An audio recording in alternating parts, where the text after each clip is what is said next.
दोस्तों 1951 का समय था और भारत को आजाद हुए सिर्फ 4 साल हुए थे।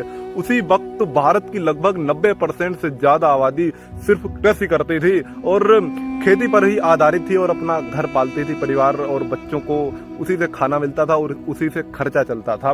लेकिन सबसे बड़ी बात उस समय की ये थी कि लगभग 90% से ज्यादा किसानों के पास खुद की खेती ही नहीं थी, क्योंकि ज्यादातर सारी खेतियां 100-200 एकड़ 500-1000 एकड़ सब जमींदारों के पास हुआ करती थी और जमींदार किसी 2-4 गांव का एक जमींदार होता था।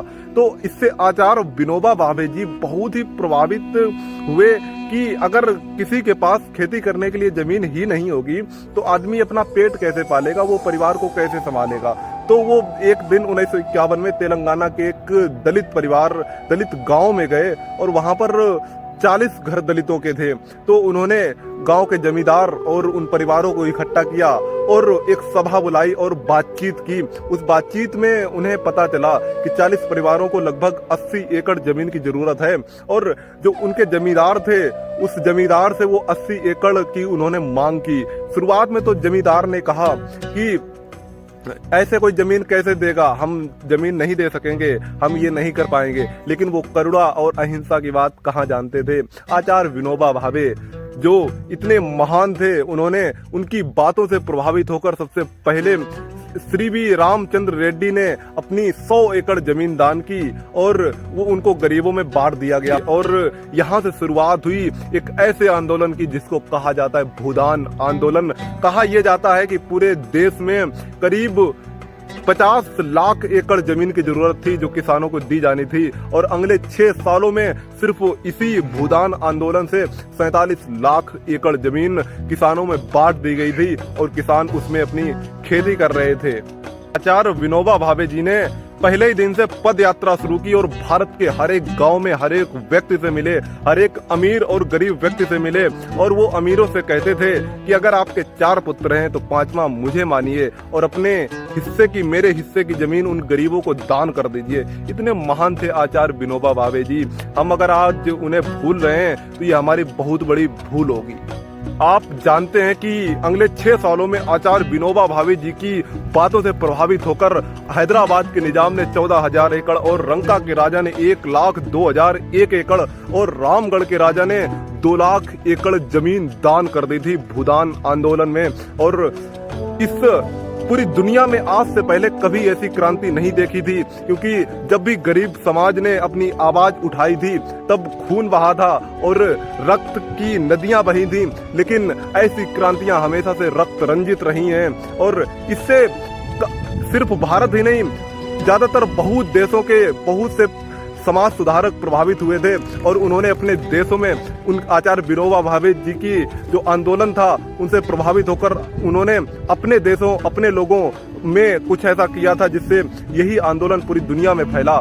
ब्रिटेन के उद्योगपति अर्नेस्ट वार्डर ने अपनी कंपनी के 90% शेयर उन श्रमिकों में दान कर दिए जो उनकी कंपनी में काम कर रहे थे। आप समझ सकते हैं कि आचार्य विनोबा भावे जी ने दुनिया के स्तर पर कितना बड़ा इम्पैक्ट किया और दुनिया को बिल्कुल बदल कर रख दिया। आज अगर आचार्य विनोबा भावे जी शायद ये आंदोलन ना करते या वो इस दुनिया में ना आते तो शायद दुनिया के जो भारत के स्पेशली 90% किसान, 90% गरीब परिवार आज भी उनके पास भूमि नहीं होती।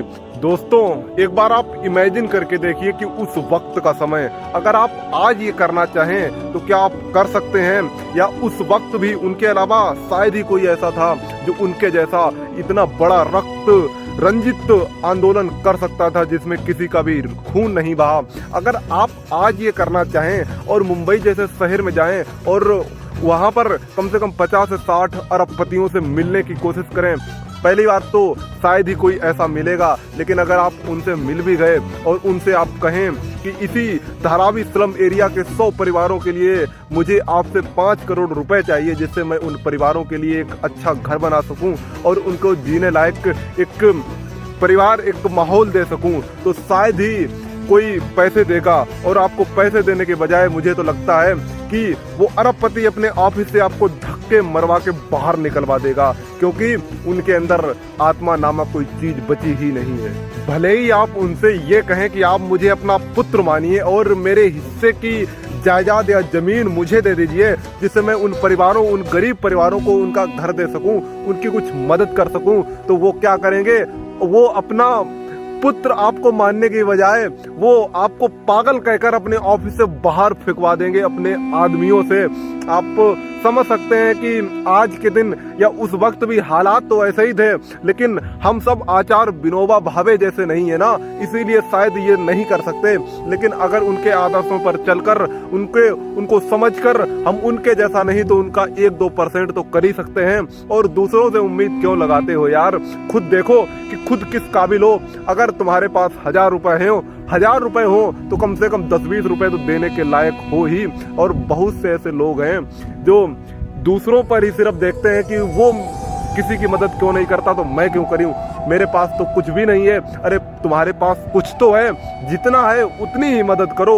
वो जब अगर तुम छोटे रूप में किसी की मदद नहीं कर सकते तो वो अरबपति सेठ इतने बड़े होकर वो उनके मन में विचार कैसे आएगा, क्योंकि वो तो पैसे से ही प्यार करते हैं। उनके लिए 1-1 रुपया अगर वो किसी गरीब परिवारों से ले और ले, वो तो चाहते हैं कि चंदा देकर मुझे ही दे दें अमीर परिवार। तो खुद उठो, खुद देखो कि मैं किस काबिल हूँ, क्या मैं जिस काबिल हूँ वो उससे मैं कुछ किसी की मदद कर सकता हूँ। आप देखिए, अपने अंदर झांकिए।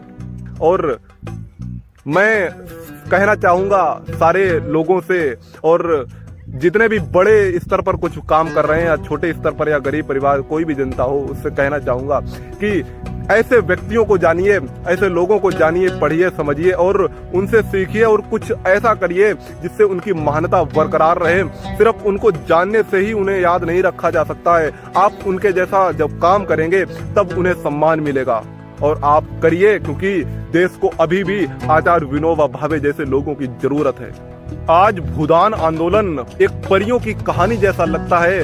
कोई भी यकीन करने से पहले 10 बार सोचेगा कि क्या कोई ऐसा भी कर सकता है। अरे अहिंसा और धर्म और सच्चाई वाले सिद्धांत किताबी सिद्धांत लगते हैं, उनकी बातें सिर्फ किताबों पर ही लगता है कि हाँ ये हो सकता है।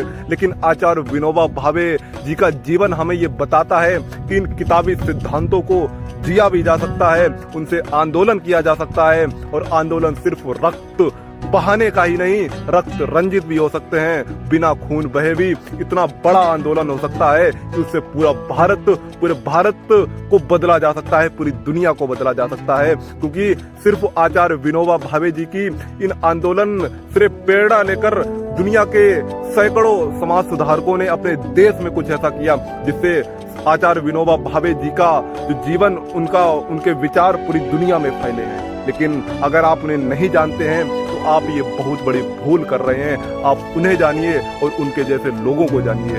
बाकी जय हिंद, वंदे मातरम।